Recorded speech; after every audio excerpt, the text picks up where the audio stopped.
Programa Visão Espírita. Apoio: Livraria Espírita Guilom Ribeiro. Há 50 anos divulgando o livro e a doutrina espírita. E Dínamo Imóveis.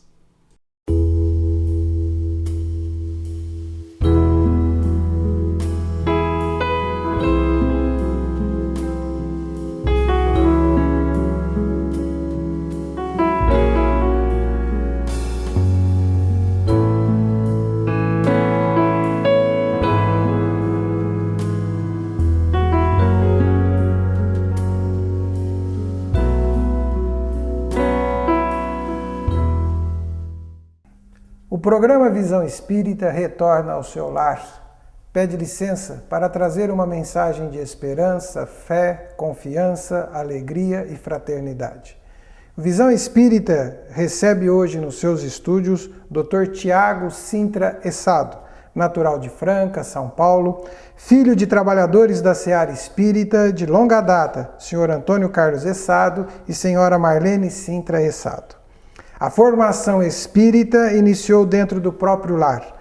Estudou na Escola Pestalozzi, fundada por dois expoentes do movimento espírita da cidade de Franca, Dr. Tomás Novelino e sua esposa, Dona Aparecida Rebelo Novelino. Dr. Tiago é promotor de justiça, presidente da AGE, Associação Jurídico Espírita do Brasil. Dr. Tiago, seja bem-vindo. Muito obrigado. Dr. Tiago, conte-nos um pouco da sua história, fale-nos um pouco, apresentando-nos para os nossos telespectadores.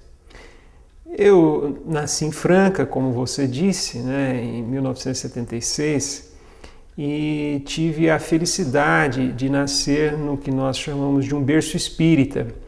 Tanto meu pai quanto a minha mãe já eram espíritas e trabalhadores ativos no movimento espírita em Franca, e meu pai também no âmbito estadual da USE, à época.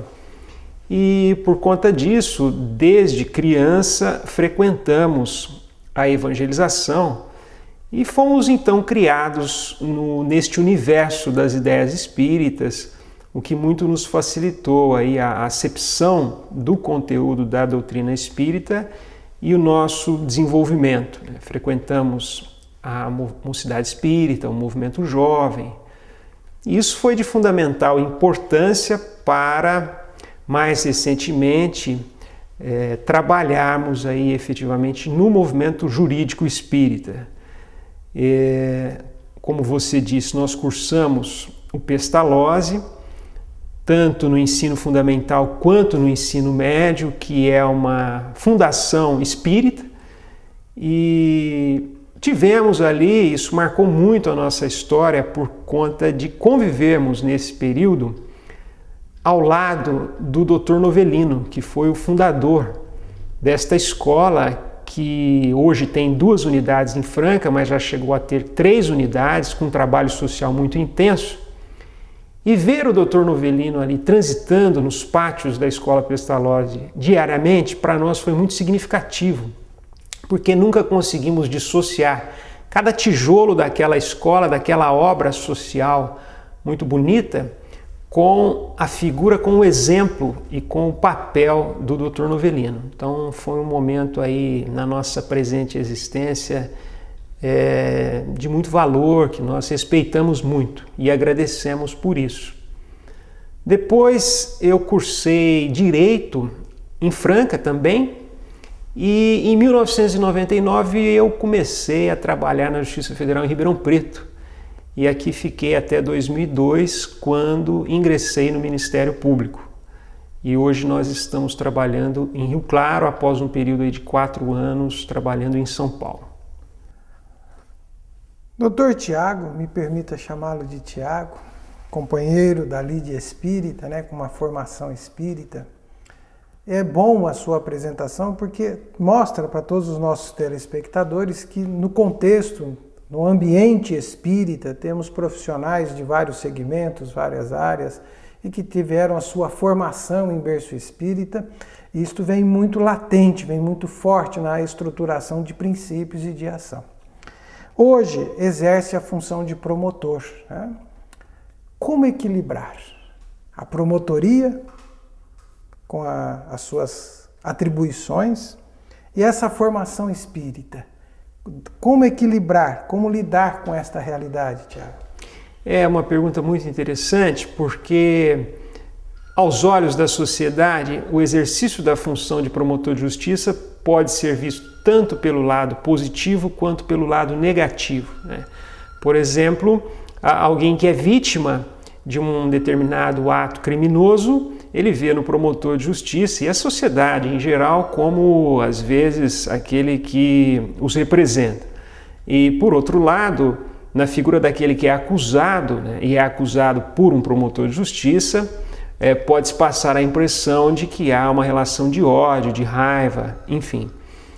Mas o ponto interessante é que o conhecimento do conteúdo da filosofia espírita, ele, ao mesmo tempo em que ele nos auxilia na compreensão de quem é o ser humano que pratica um crime, de quem é a vítima que também está de alguma maneira envolvida naquela situação, os familiares que têm ali o envolvimento emocional, por que não espiritual também, nós temos também a dificuldade de termos a ciência de que a nossa responsabilidade é grande por conta desse acesso à filosofia, porque isso aumenta o nosso dever de agirmos com respeito à dignidade alheia, de agirmos com um compromisso com a nossa sociedade em prol de uma sociedade mais justa, mais fraterna, que respeita direitos e garantias fundamentais de qualquer ser humano, independentemente daquilo que ele está sendo julgado, do ato praticado, da repercussão social que esse ato possa vir a atingir. Portanto, é uma via de mão dupla, ao mesmo tempo em que facilita o nosso exercício, porque temos aí uma compreensão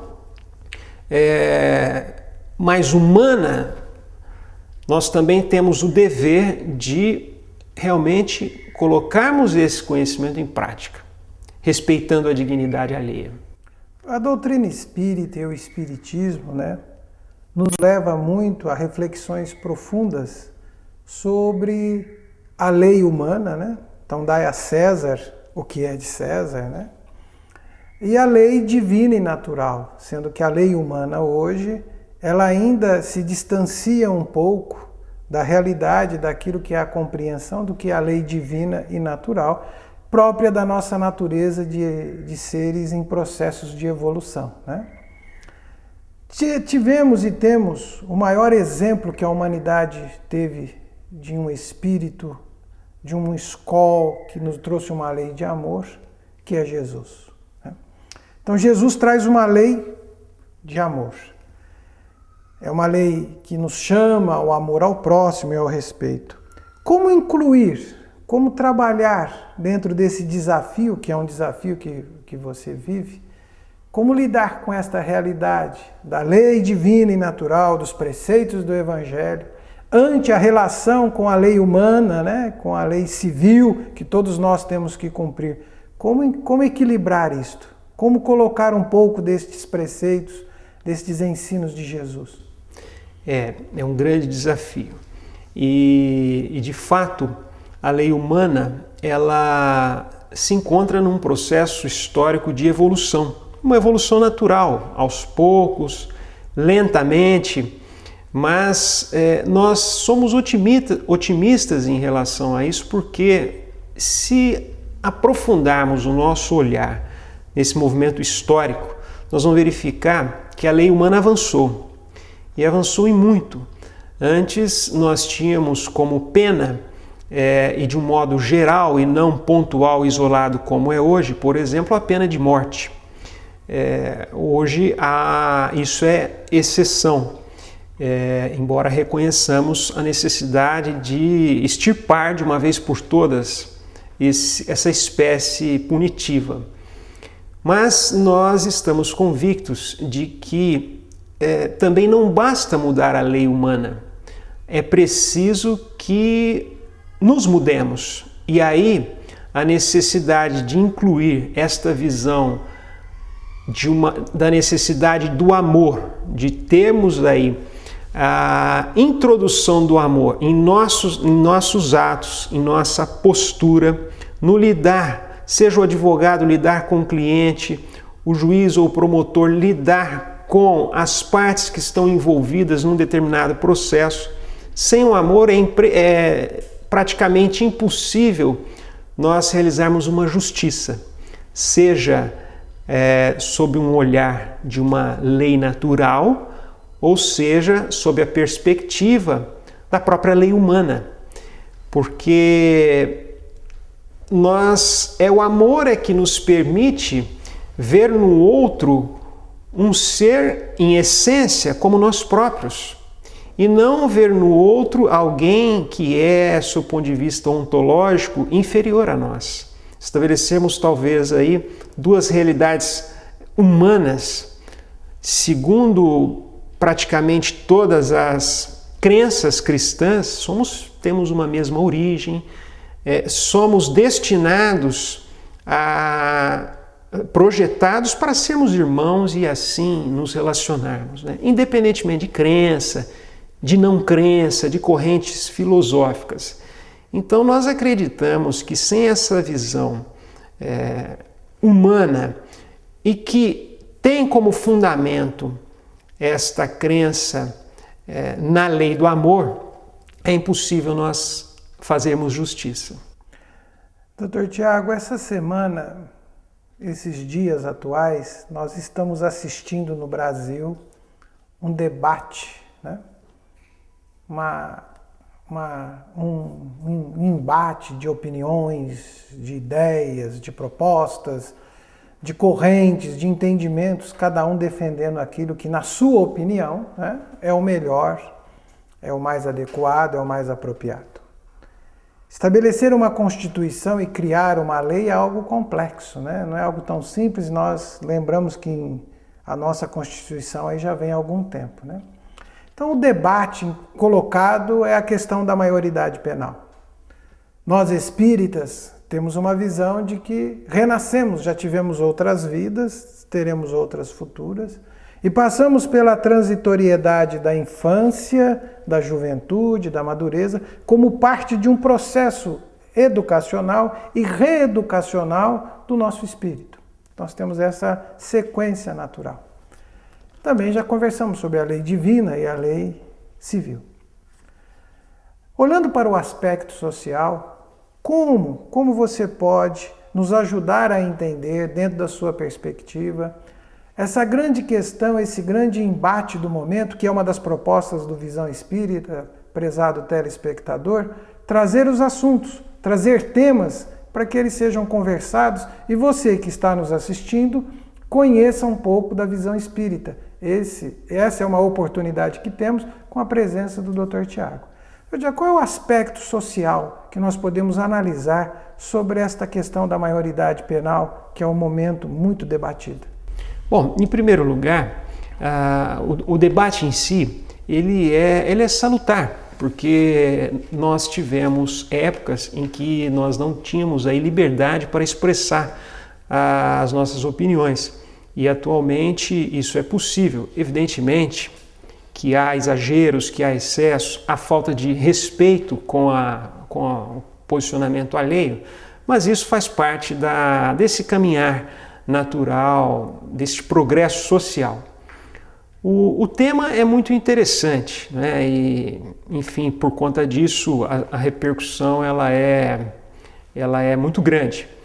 Mas alguns aspectos sociais que nós julgamos interessante destacar no tema da maioridade penal é quem é o adolescente que chega às barras da justiça brasileira. Esse é um ponto importante. Nós não percebemos adolescentes cometendo atos infracionais e a esmagadora maioria se resume em 3 atos infracionais: furto, roubo, portanto crimes contra o patrimônio privado, em regra, o furto e o roubo, e o tráfico de drogas. Esses são os 3 crimes que os adolescentes cometem, que chegam aí na justiça brasileira. Não é um adolescente que cursa escola privada, não é um adolescente que faz fora do horário da aula um curso de inglês, que tem uma academia, que tem um horário de lazer, que tem internet em casa. Não é esse adolescente, que tem uma família minimamente estruturada. Não é esse adolescente que faz parte aí da justiça juvenil. Os adolescentes que lá esbarram são adolescentes decorrentes de uma camada social desprivilegiada, que ele tem uma família com problemas estruturais terríveis. A falta de emprego, às vezes a falta do próprio pai ou da própria mãe. É comum, muito comum, o adolescente sequer ter conhecido um dos pais ou ambos os pais, viveu praticamente na rua e por conta disso, às vezes falta-lhe opção. Falta-lhe opção e a droga chega primeiro. Na ausência do Estado, na ausência da sociedade civil, com a chegada da droga, até para adquirir um status social, para adquirir uma visibilidade, uma sensação de pertencimento a um grupo, ele se rende a este nefasto problema que é a drogadição. Por conta disso vem o furto, vem o roubo, a necessidade de querer um bem, algo que ele também julga o direito de ter e não consegue por outra via. Não estamos aqui querendo justificar e legitimar o roubo ou o furto, mas é um fato. Portanto, nós não temos nesse adolescente, às vezes, uma capacidade livre de optar por ir por esse ou por aquele outro caminho. Alguns outros dados sociais importantes. Nós temos um percentual de adolescentes que cometem esses atos infracionais muito pequeno. É 0,014% segundo o IBGE. Em São Paulo, para termos ideia, que é o estado que tem aí o maior índice de adolescentes internados, nós temos aí cerca de 10 mil adolescentes. Nós temos no país talvez em torno hoje de 25 a 30 mil adolescentes internados, no universo de 26 milhões de adolescentes no Brasil. Então, um percentual de 0,09%. É muito pequeno. Esses dados são importantes para nós melhor ponderarmos sobre o que está em jogo. Porque o que está em jogo é valorizarmos o direito penal e as suas consequências, que é uma possível pena privativa de liberdade, em especial para esses crimes mais graves, como roubo, homicídio, em detrimento de estruturas sociais, como lazer, moradia, emprego. E se a nossa Constituição de 1988 ela deu um passo muito importante para a garantia de direitos individuais, por exemplo, o direito de ir e vir, de nos manifestarmos, de termos a casa como um local inviolável, é possível a autoridade pública ali entrar somente com uma ordem judicial em algumas hipóteses.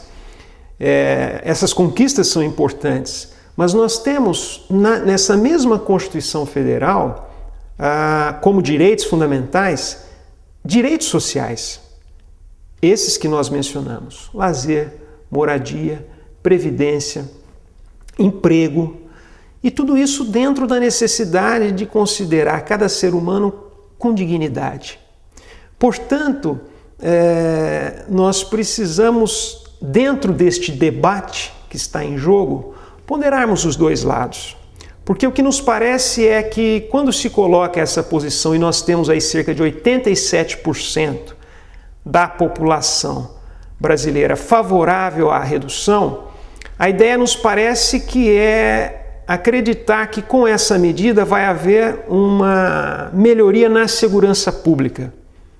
O que nós colocamos em xeque, porque verificamos que às vezes o endurecimento da lei penal não necessariamente significa redução de criminalidade sem a implementação desses direitos sociais. O que nós observamos é que a lei ficará mais rígida, né, mais consistente, e talvez isso possa, segundo o que nós entendemos, não representar aquilo que é a expectativa desses 87% de intenção de que deve haver a redução da maioridade penal, né? Está aí a lei de trânsito, né? A lei de trânsito está dura e o pessoal continua cometendo excessos, né?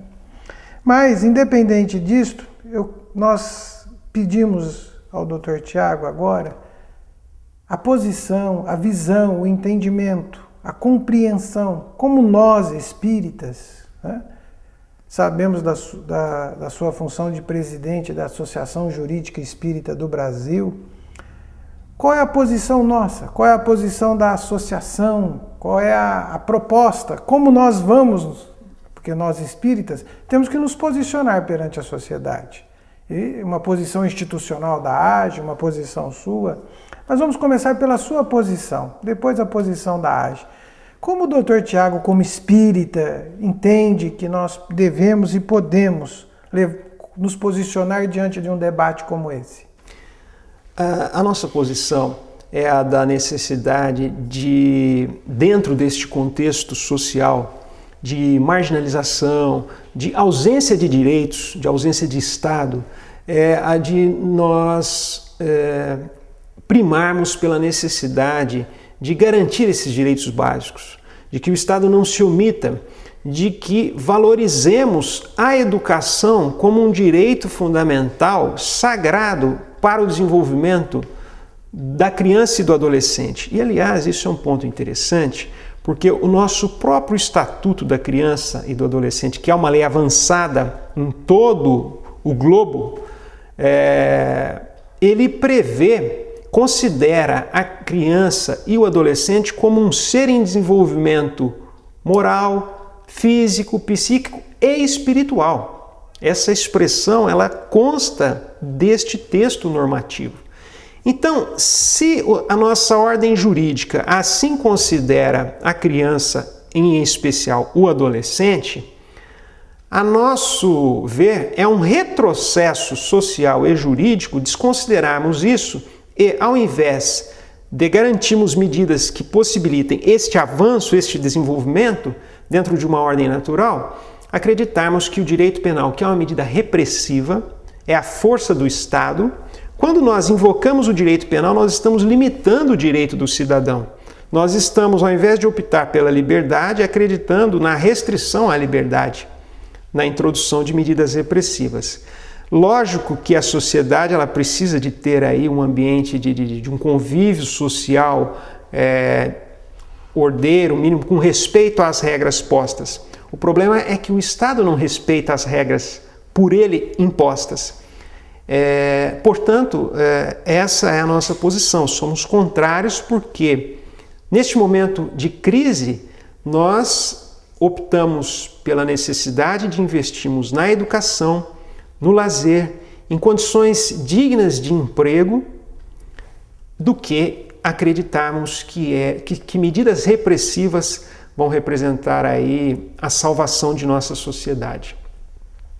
Até porque, um outro detalhe, essas medidas repressivas, elas são destinadas, no caso aí da redução da maioridade penal, a este público que é carente de direitos.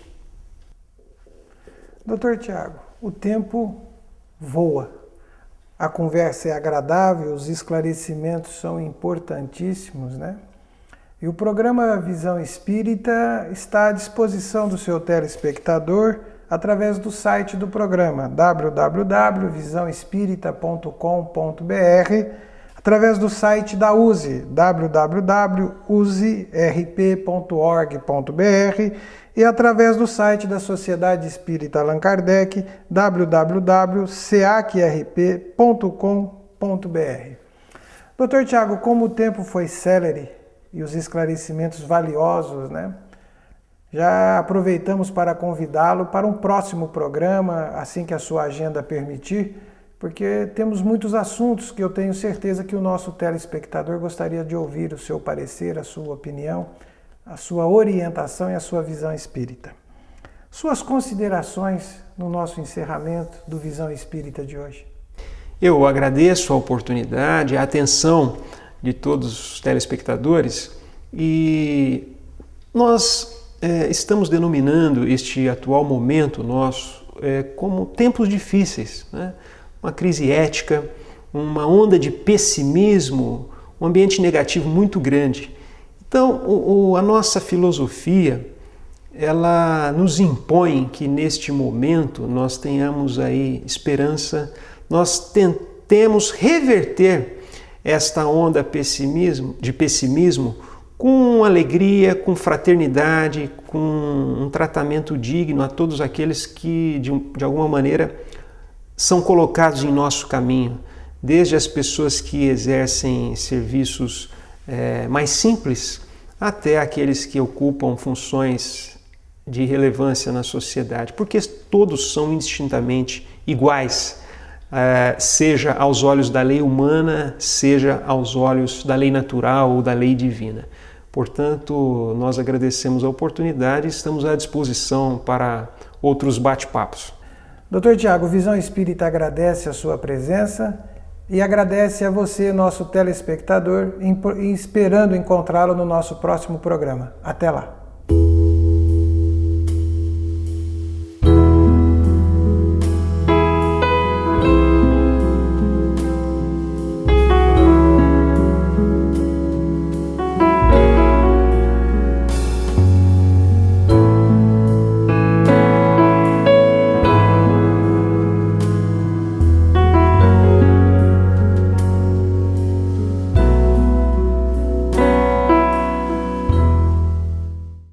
Programa Visão Espírita. Apoio: Livraria Espírita Guilom Ribeiro. Há 50 anos divulgando o livro e a doutrina espírita. E Dínamo Imóveis.